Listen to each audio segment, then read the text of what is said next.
In this video, I'll show you how to add an item to your Square catalog. First, sign into your Square account and open the dashboard.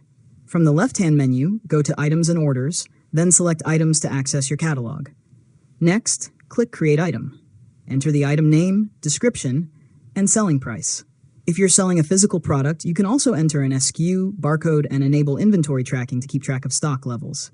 After that, assign the item to a category, upload one or more product images, and create variations if the item comes in different sizes, colors, or styles. Configure the applicable tax rate, modifiers, and any additional settings that apply to the product.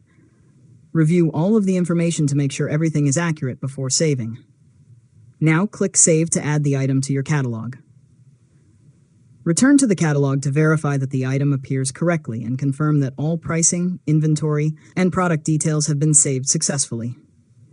Finally, continue adding more items to build a complete catalog for your business. Your products will be available across Square POS, Square Online, invoices, payment links, and other Square services that use your catalog. And that's it!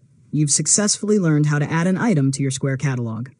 If you found this tutorial helpful, make sure to subscribe to Learn Mode Lab for more tutorials.